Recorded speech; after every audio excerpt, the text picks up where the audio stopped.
actually, it's a pleasure to speak with the three of you. I was just saying that I think the film is great. It really works. It moves along at a great pace, and it really keeps you sort of grip holding on. Very intense little. I gotta stop using the term thriller. Little. I don't mean that condescendingly at all. It's just it's such a intense film.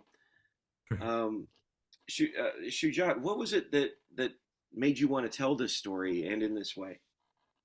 Um, Steve, the thing is, I've been a huge sucker for the horror genre.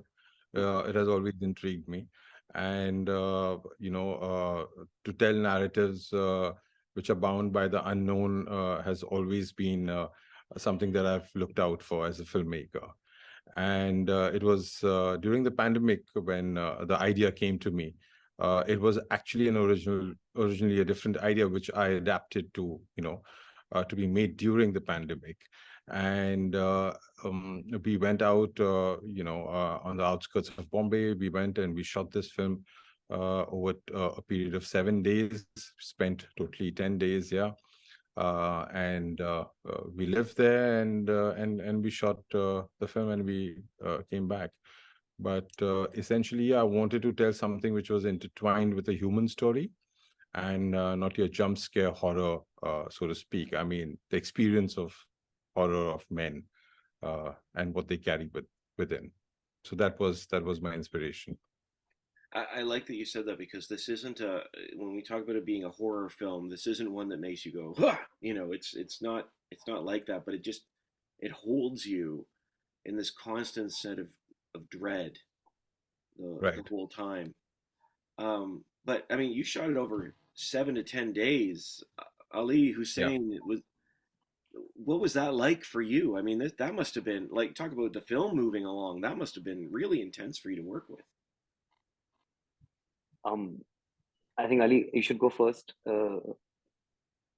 But I feel like it was just one of those things that I mean, from the onset, we knew that this is the kind of project that we need to finish in the right kind of time Mm. and with the right intent and with no distractions. So Shujat Bhai was very clear from the start that he wanted this film to behave in a way where we've sort of gone in with the right focus and come out with a product. When we leave the location, we have the product. Mm. And the only way to do that in today's day and age is to not take up anything in the middle. Fortunately, there was the pandemic. There was nothing in the middle, and we literally just went there and shot it. And it was really difficult because there were two things, right? One is that we shot it in one schedule. That's just 7 straight days, and the other is that we shot it linear, which is one of the Really? greatest experiences of my life. I mean, I'm so grateful for this experience because um, 99.9% of the films we work in, you never shoot linear, right? Of Um, course. Shujat Bhai was so clear that he wanted to tell the tale as it unfolds so that we discover it as it happens. Um, and so it being linear was actually the greater gift than it being at one go or 7 days. And I think we just rehearsed and shot. I mean, we had an unbelievable crew. So our DOP, our so he Tasadduk Hussain, he was also so clear with how many shots he wanted in a day, how he wanted to shoot it, how long he'd stay. Ali will tell you more about long takes that went on from between 8 minutes to 16 minutes long. Yeah. Wow. Yeah, that was yeah, it was quite actually it was very interesting. It was almost like a stage play, but a play without a script.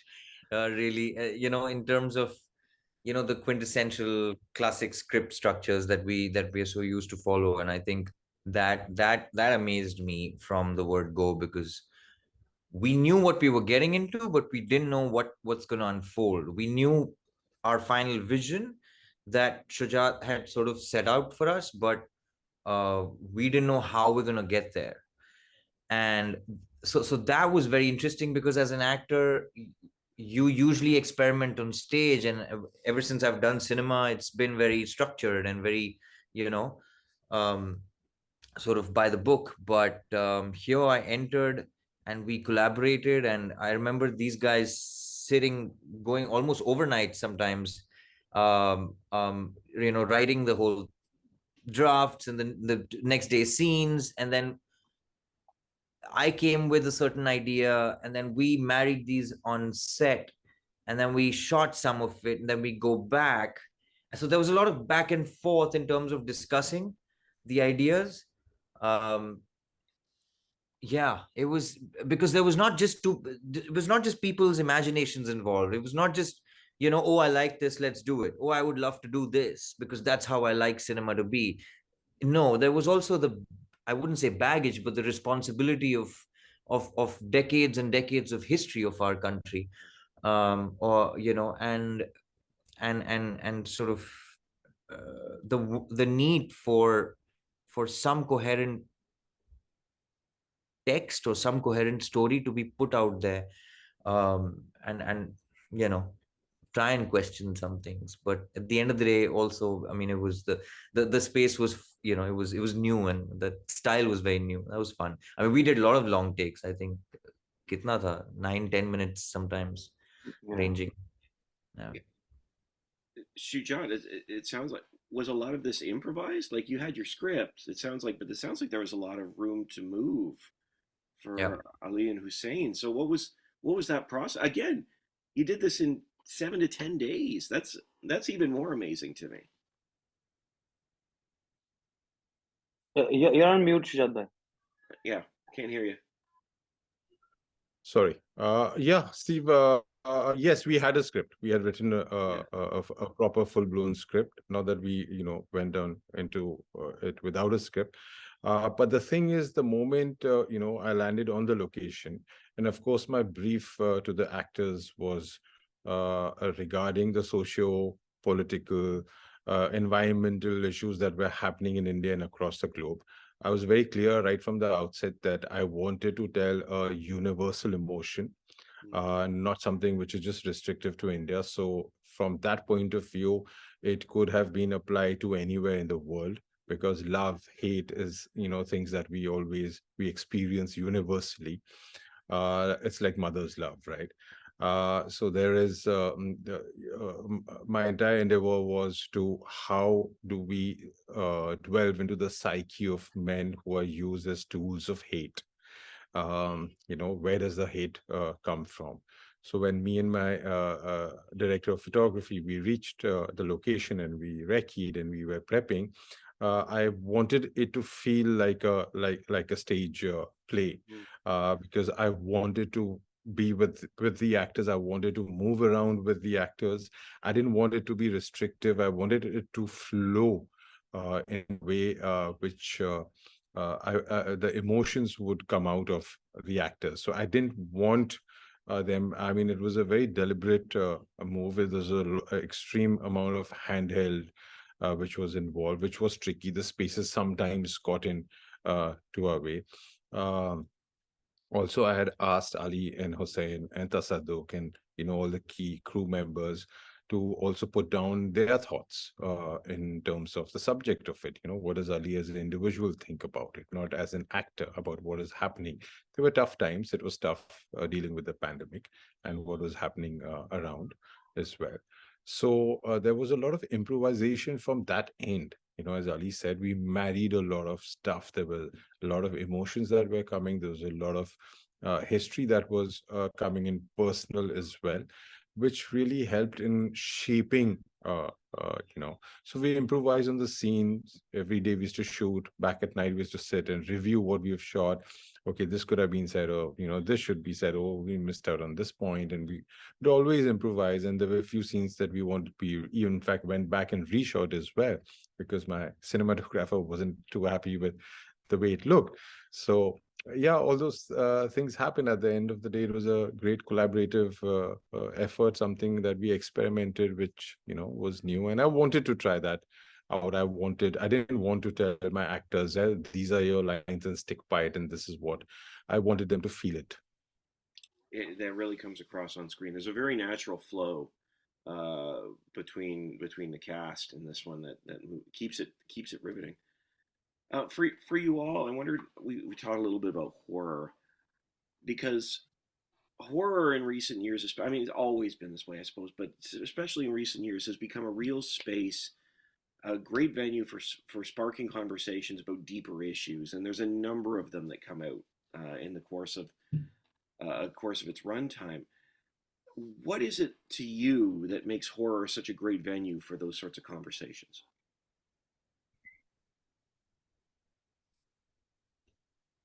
Yeah, I mean, Ali, Hussein, guys. I'll just say one thing, just a small thing that comes to my mind, which is that, back in the day, horror was only about ghosts. And then we started delving into the thought of the horrors that human beings put each other through.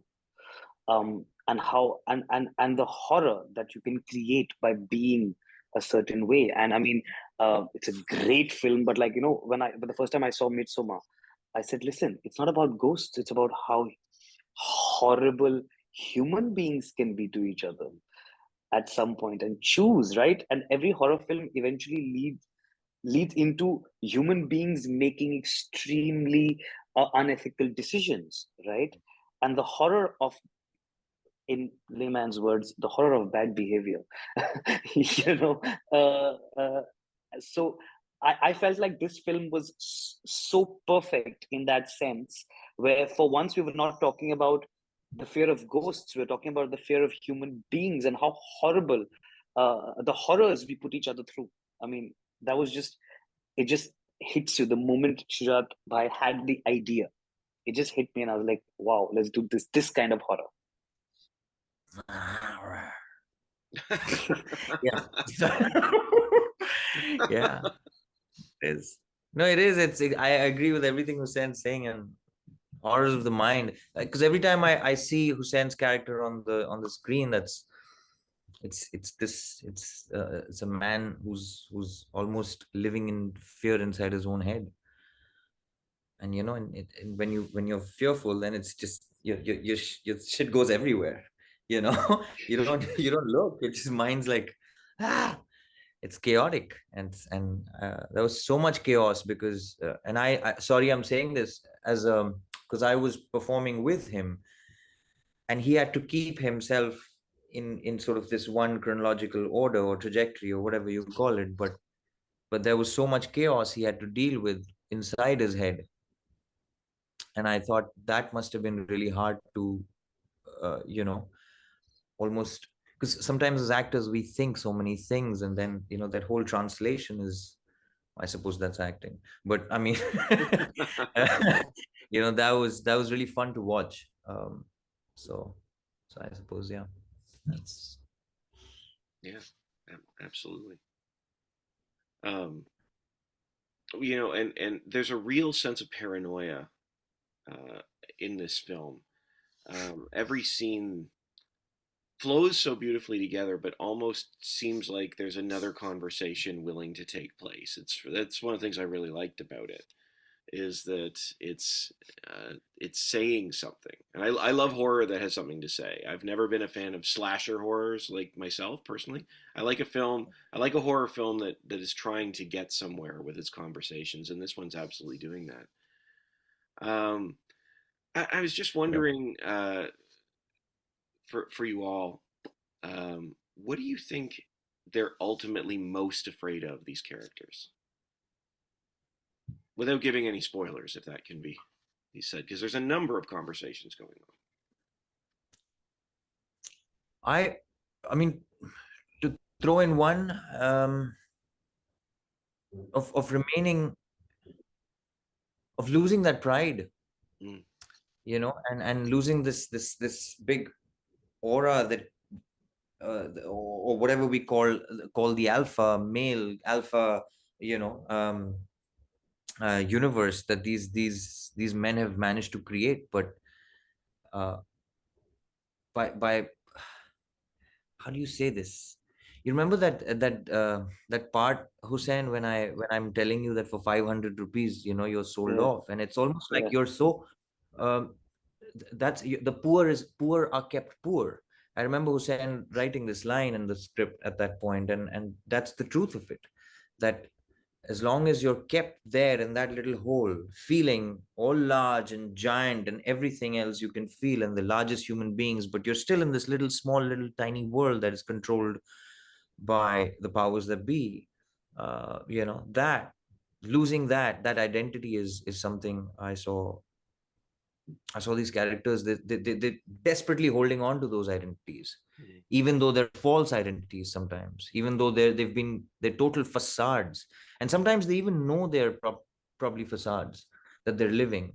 You're murdering, you're taking life, you know. You're not out of an asylum. You've been conditioned. You're not psychos. You're normal human beings. It's just conditioning, you know. It's like, I have a particular medicine and I keep having it because I've been told that this is great for, your body every morning. And people do that. And you feel normal about it. But it's wrong. Yeah. We're just ignorant. Do I make sense? I don't know. Hussain? Yeah, no, I mean, just to add to what you're saying, I think what all these characters are afraid of, Steve, is the truth. Yeah. We're all afraid of the truth, and we put on mask after mask. And I remember Ali did a fantastic play 10 years ago called Scaramouche Jones about masks that we put on in our life. It's just masks, because when you realize the truth, that you're not going to make it, that you're not important, that your survival doesn't matter to society, the first mask you put on is fear. And then you realize fear will kill me. If I have to stand in that queue for food, I have to fight for food. And then that fear turns into anger. And it's about the mask of anger, and anger turns to hate. So it's that mask. Hate is a defense mechanism. My mother used to always say that if anyone's ever angry, you have to ask them, you have to always ask an angry person, who hurt you? Yeah. So it's what they're afraid of is the truth. Yeah. Yeah, Steve, I have a very different take on the entire thing because I wanted to explore something which I don't think I got answers to. I think that's why I have posed questions to the audience. It is a belief system. Okay, I think the rest all is exposition. Whether it is for $500 he's killing somebody, those are all just tools, cinematic tools to tell a narrative, which lays its roots in fact. Of course, but the belief system, because these men, they believe. Without belief, it is very difficult to understand and to get into the things that they do. Whether it is hurting people, hurting society, trying to change social fabric, there needs to be a very strong belief system to go ahead. We can justify it as much as possible with tools, so to speak.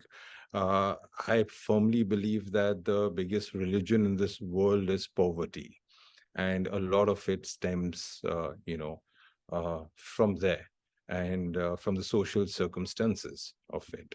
So that is what I honestly set out, because I was personally really confused of where does this hate stem from? What does it take for men to kill men? And that is what I wanted to explore. Not I wasn't sure whether I'll find any answers, which I don't think I think I'm still looking for them. I think the whole world is somewhere. But yes, I wanted to explore that belief system of these men, and what is that they have done to themselves to believe in this kind of a society where violence is the answer to issues that they have with other human beings. See, this is why I love these conversations, quite frankly, is because the insight that you all are bringing to these characters and to this story is just, it adds so much to the film, to me. I could keep talking about this forever. The film is really wonderful. We are running out of time, so just as we're wrapping up, for all of you, I'm just wondering what you hope audiences take away from their experience with Underbug. For me, Steve, I honestly feel that it starts a conversation. As I said, I set out to tell a story which could be set anywhere in the world. And I hope we give love another chance and try and, curb our instincts towards hate and propagate more of love. And because it's futile, hate is futile, and an eye for an eye only makes the whole world blind. Absolutely, absolutely. Ali, Hussain, last words, last thoughts. I think. I mean, I have nothing to say. It's just exactly what Shujaat said. It's exactly what Shujaat said. Absolutely. Yeah, I think the film is our little piece to everybody, and hopefully, the last words come from them. We've tried to, ask some questions. Yeah.